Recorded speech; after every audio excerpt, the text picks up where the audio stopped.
मेहमान भी लगातार बने हुए हैं। धर्म जी, आप अपनी बात पूरी कर सकते हैं। मैं बैंकिंग सेक्टर को लेकर आपसे जानना चाह रहा था। ये कहना है कि देखो गवर्नमेंट सारी योजनाओं को बढ़ाना चाह रही है, इंफ्रास्ट्रक्चर डेवलपमेंट पे बात कर रही है, मुद्रा लोन की बात करी, स्टार्टअप को बढ़ाने की बात करी, एयरपोर्ट कॉरिडोर्स बनाने की बात करी। कोई भी चीज़ फाइनेंस से बाहर नहीं है, सारा फाइनेंस जो है बैंकिंग सेक्टर से निकलना है। उसके बाद उन्होंने बोला है कि फॉरेन इन्वेस्टमेंट जो कि 2 गुना हो चुकी है पिछले 5 साल के अंदर।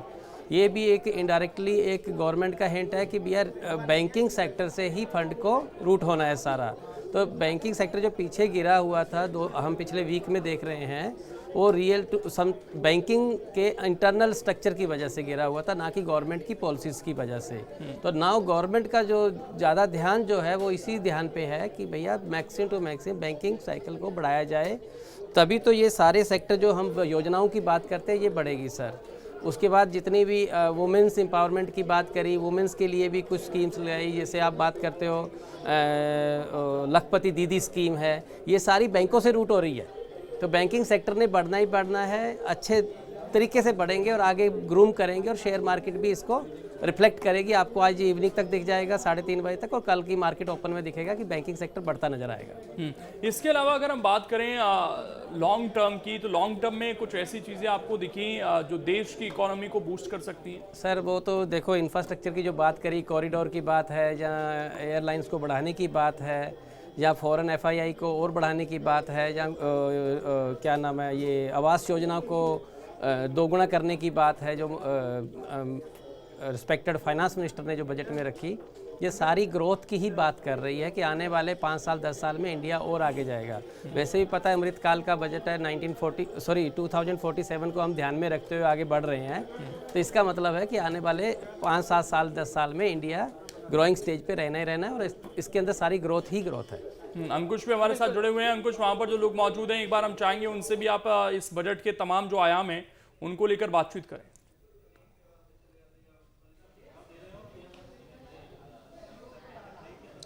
देखिए बिल्कुल, जिस तरीके से तो पूरे देश भर से प्रतिक्रियाएं आ रही हैं, उसी लिहाज से अगर हम देखें तो छत्तीसगढ़ का व्यापारी वर्ग, छत्तीसगढ़ के उद्योगपति इस बजट को कैसे देखते हैं। छत्तीसगढ़ चैम्बर ऑफ कॉमर्स के जो सदस्य हैं वो यहाँ पर मौजूद हैं, और उन्हीं से हम समझने की कोशिश करेंगे कि इस बार का बजट जो है उनके लिए कैसा रहा। व्यापार और उद्योग के हिसाब से ये बजट कैसे देखते हैं? देखेंगे, ये जो बजट था अंतरिम बजट था, और व्यापार उद्योग के हिसाब से संतुलित बजट था, क्योंकि मोदी सरकार का हमेशा ये फोकस रहता है कि लॉन्ग टर्म बेसिस पे योजनाओं को लेके आना। इस बार भी जो योजनाएं लाई गई है वो सब लॉन्ग टर्म बेसिस पे लाई गई है, चाहे पर्यटन को बढ़ावा देना हो, रेलवे को बढ़ावा देना हो, रोजगार को बढ़ावा देना हो। 2 करोड़ से 3 करोड़ का हाउसेस के लाए गए हैं। तो ये जो स्कीमें लाई गई है सब लॉन्ग टर्म बेसिस पे, इसको आज आपका इसका भले उसका इम्पैक्ट ना दिखे, बट आने वाले सालों में इसका आपको इम्पैक्ट दिखेगा। जिस तरीके से व्यापार को बढ़ोतरी के लिए कॉरिडोर्स की बातें आई हैं इस बजट में, वो आप लोगों के लिए कितना लाभदायक रहे? देखिए, वो अगर आप देखेंगे तो एक व्यापारी जो है एक बड़े लेवल पे जो उद्योग है उसको काफ़ी बढ़ावा मिलेगा, क्योंकि रेलवे को समुद्र से जोड़ा जा रहा है और 3 नए रेलवे कॉरिडोर लाए जा रहे हैं, जिसका काफ़ी इम्पैक्ट पड़ेगा बिजनेस के ऊपर। बिजनेस बढ़ेगा तो रोजगार भी बढ़ेगा, महंगाई कम होगी तो आने वाले समय में टैक्स का कलेक्शन और बढ़ेगा।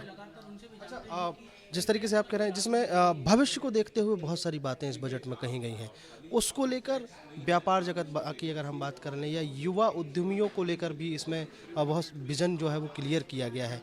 तो आने वाले समय के लिए ये बेहतर है, आज के लिए कैसा है? जैसे आप देखेंगे कि अंतरिम बजट था, मेन चेंजेस आपको दिखेंगे आने वाले जुलाई वाले बजट में। अभी जो चेंजेस लाए गए हैं वो 3 या 4 महीने के हिसाब से दिया गया है, लेकिन उसका इम्पैक्ट आने वाले समय में बहुत काफ़ी समय में पड़ेगा, और उसका युवा का, मजदूरों के ऊपर, लेडीज़ों के ऊपर, इन सब के ऊपर इम्पैक्ट पड़ेगा। जैसे अगर हम बात करें तो आवास को लेकर अच्छा महत्वपूर्ण डिसीजन इसमें आया है बजट में। बाकी किसानों के लिए और या फिर मध्यम वर्ग के लोगों के लिए बहुत ज़्यादा कुछ बजट में दिखाई नहीं दिया। हाँ, देखिए, अगर आपको जैसे स्पेसिफिक योजना की बोले तो क्योंकि अंतरिम बजट था, तो इस अंतरिम बजट में वो कोई नई घोषणा या नई स्कीम को लागू कर भी नहीं सकते थे, क्योंकि उनको आचार संहिता का पालन करना रहता है। लेकिन जैसे आपने हाउसेस का कहा, तो जिसमें बजट स्पीच में FM ने कहा कि 3 करोड़ हाउसेस पहले ही उन्होंने बना दिए हैं, 2 करोड़ हाउसेस का और लक्ष्य है। तो इनसे नॉर्मली गरीबों को ही लाभ होगा। किसानों के लिए जैसे किसान निधि योजना पूर्व में भी चला रहे हैं, बहुत सारी उन्होंने जो कृषि को बढ़ावा देने के हिसाब से उन्होंने बताया है कि हम इसमें आगे कार्य करेंगे। तो इस एंट्रीम बजट में तो कुछ नहीं है, लेकिन जो उन्होंने वादे किए हैं, प्रोमिसेस दिए हैं इस बजट में, तो जो जुलाई में पूर्ण बजट आएगा उसमें आशा है कि उसमें कुछ आएगा। इसके इससे स्पष्ट तौर पे माना जाए कि ये केवल चुनावी बजट था और इसको चुनाव में भुनाने की पुरजोर कोशिश होगी। देखिए, ऐसा नहीं कह सकते कि चुनावी बजट था, और वैसे तो हर सरकार जो कार्य करती है वो फिर से चुन के आने के लिए ही करती है, तो ऐसा हर बजट चुनाव का ही बजट होता है। लेकिन अगर हम ऐसा कहें कि एकदम चुनाव का तो बजट है, तो ऐसा ही गलत होगा, क्योंकि उन्होंने ऐसी कोई घोषणा नहीं की जिससे कि आगे चुनाव को प्रभावित कर सके। भविष्य में किस तरीके से देखते हैं इस पूरे बजट को, क्योंकि 2047 तक की बात इसमें कही गई है। युवाओं के लिए अगर हम बात करें, किसानों के लिए अगर बात करें, तो कैसे देखें? हाँ, जो आपने कहा कि जैसे हमने बताया कि इस बजट में वो कोई घोषणाएं, नई स्कीम तो लागू नहीं कर सकते थे, लेकिन जो उन्होंने पिछले 10 साल का रिपोर्ट कार्ड दिया, और जो 4 सेक्टर पर खास फोकस सरकार का रहा है। महिलाओं की बात करें, युवाओं की हम बात करें, किसानों की अगर हम बात करें, या फिर गरीबों की बात करें, तो कहीं ना कहीं इस वर्ग को साधने की कोशिश भी की गई है, और खास तौर पर महिलाओं को साधने की कोशिश की गई है। करीब 1 करोड़ महिलाएं लखपति दीदी बनी। अब इसकी जो संख्या है वो बढ़ा दी है, अब 3 करोड़ लखपति दीदी बनाने का लक्ष्य सरकार का रहा है। फायदा इसका मिलेगा आगामी चुनाव में?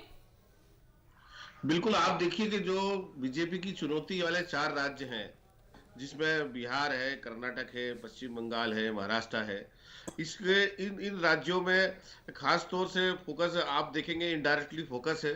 और बिहार में महिलाओं के वोटरों की संख्या हो, या इन चारों राज्यों में महिला वोटरों को रिझाने के लिए, अपना वोट बढ़ाने के लिए ये सब स्कीम्स जो है सरकार को काम आने वाली है। और इसीलिए इन सबको ध्यान में रखते हुए ही महिलाओं को फोकस किया गया है। खास तौर से आप देखेंगे सर्वाइकल कैंसर के टीकाकरण का अभियान शुरू करने की बात कही गई है, और मध्य वर्ग के आवास की बात की गई है, महिलाओं को ऋण देने की बात की गई है, स्टार्टअप में महिलाओं को प्राथमिकता देने की बात की गई है, तकनीकी शिक्षा में प्राथमिकता देने की बात की गई है। तो इस तरह से एक पूरा जो नारी बंधन का जो अभियान मोदी जी ने चला रखा है, वो अभियान बजट में भी पूरा दृष्टिगत हो रहा है, और वो निरंतर जारी है।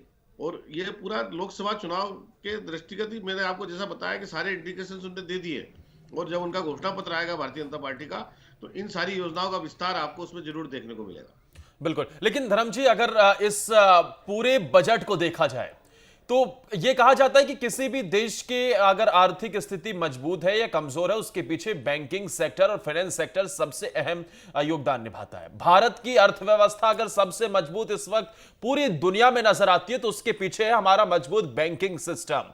अभी बीते दिनों जेपी मॉर्गन का जब रिजल्ट आया अमेरिका में, तो हाईएस्ट उनकी ग्रोथ देखने को मिली, जिसके बाद इंपैक्ट ये पड़ा कि उन्होंने अपने सीईओ की सैलरी कई गुना इजाफा कर दिया। इससे यह साफ है कि भारत की बैंकिंग सेक्टर भी काफी मजबूत है। लेकिन आज जब बजट पढ़ती हुई नजर आए वित्त मंत्री निर्मला सीतारमण, जब बजट पास हो गया, तो आपको क्या लगता है, यहां से यह रफ्तार ग्रोथ और ज्यादा पकड़ने वाली है?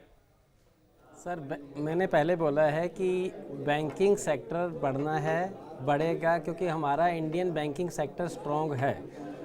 ठीक, आने वाले टाइम में ये है बैंकिंग सुधार ही होगा, क्योंकि ये गवर्नमेंट का मेन फोकस रहा है। जैसे आईबीसी एक्ट आया था, तो उसका था कि जितने भी एनपीए हो रहे हैं उनको कैसे निपटाया जाए, कैसे किया जाए। तो इसका मतलब है कि एनपीए होना निपटाने की बात नहीं है, कि कम से कम बैंकिंग में सुधार रहे, कम से कम एनपीए दिखे, कम से कम हमारा सिस्टम के अंदर गड़बड़ी कम नज़र आए।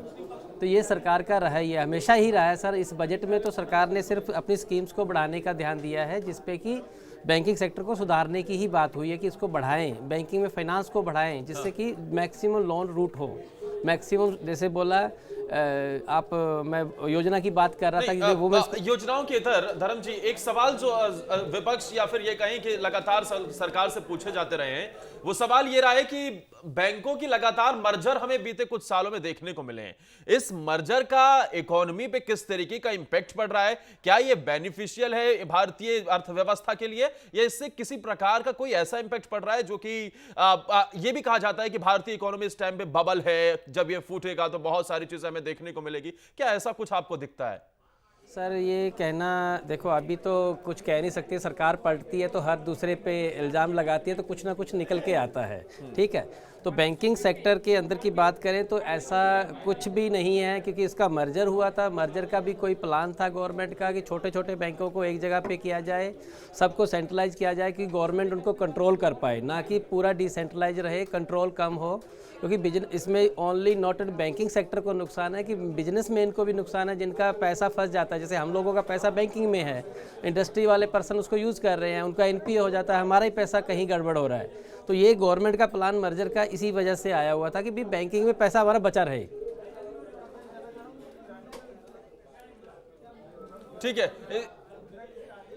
जिस तरीके से ये मर्जर को लेकर सवाल उठ रहे थे, धर्म जी ने बताया कि वो क्या इसका किस तरीके से बेनिफिट होता हुआ नजर आया है, कोई ऐसा इंपैक्ट नहीं पड़ा है। रिएक्शन लगातार निकलकर सामने आ रहे हैं। रामदास अठावले क्या कह रहे हैं वो सुनवाते हैं। नितिन गडकरी का बयान सर आ रहा है, वो सुनवा देते हैं। दुनिया में भारत को तीसरी अर्थव्यवस्था बनाने का जो संकल्प प्रधानमंत्री जी ने किया है, उसी के अनुसार वित्त मंत्री जी का ये बजट हिंदुस्तान की आर्थिक क्षेत्र को मजबूत करने वाला है, एक्सपोर्ट को बढ़ाने वाला है, उद्योग व्यवसाय की तरक्की करने वाला है और रोजगार नए क्रिएट करने वाला है। मुझे विश्वास है कि इंफ्रास्ट्रक्चर को अब जब से ज़्यादा प्रायोरिटी मिली है। हमारा भी बजट काफ़ी बड़ा है और निश्चित रूप से आने वाले समय में हमारे देश का रेलवे का, हवाई जहाज, एयरपोर्ट्स, रोड और पावर, ये जो इंफ्रास्ट्रक्चर के चारों क्षेत्र हैं, हम वर्ल्ड स्टैंडर्ड के बनेंगे, ऐसा मुझे विश्वास है। अप्रोच से भारत सरकार की प्रधानमंत्री नरेंद्र मोदी जी के नेतृत्व में चली है। सबका साथ, सबका विकास, सबका विश्वास और सबके लिए प्रयास। आने वाले दिनों में जब हम विकसित भारत की ओर बढ़ रहे हैं, ये बजट उसके लिए एक बहुत बड़ा स्टेपिंग स्टोन है। अंतरिम बजट है, लेकिन इतना बढ़िया बजट जो एक दिशा देता है। अगले बार जब रेगुलर बजट पेश करेंगे, उस बीच का जो फासला है उसको पूरा करके साथ साथ पूरा 2047 तक विकसित भारत का नींव कैसे रखना है, इतना सुंदर से रखा। मैं वित्त मंत्री निर्मला जी को और आदरणीय प्रधानमंत्री मोदी जी को बधाई देता हूं। इतना शानदार अंतरिम बजट जो पेश किया है आज, और कोई सेक्टर छूटा नहीं है। आप देखेंगे इंफ्रास्ट्रक्चर से लेकर के वेलफेयर, महिलाओं के लिए, युवाओं के लिए, खिलाड़ियों के लिए, साइंटिस्ट, वैज्ञानिकों के लिए, बॉर्डर एरिया के लिए, और जो जीएसटी का कलेक्शन रिकॉर्ड पे रिकॉर्ड कलेक्शन हो रहा है। इतना बढ़िया फाइनेंशियल स्थिति देश का आज मोदी जी के नेतृत्व में पहुंचाया है कि हम दुनिया का सबसे कॉन्फिडेंट देश बन गए हैं आर्थिक व्यवस्था के मामले में भी। विकसित भारत के लिए जो 4 पिलर रखा गया, किसान, युवा, गरीब और महिला, ये चारों का समावेश था इसमें। अब प्रधानमंत्री आवास में 3 करोड़ 2 करोड़ घर और स्वीकृत करना, लाखपति दीदी एसएचजी ग्रुप में 3 करोड़ की संख्या को निर्धारित करना, ऐसे कई योजनाएं हैं जो दिखाता है कि एक तरफ वेलफेयर भी है तो दूसरे तरफ 3 कॉरिडोर रेलवे का अनाउंस होना, तो एक एक्सपेंडिचर भी है। तो ये समावेशी विकास का इससे बड़ा और कुछ उदाहरण नहीं हो।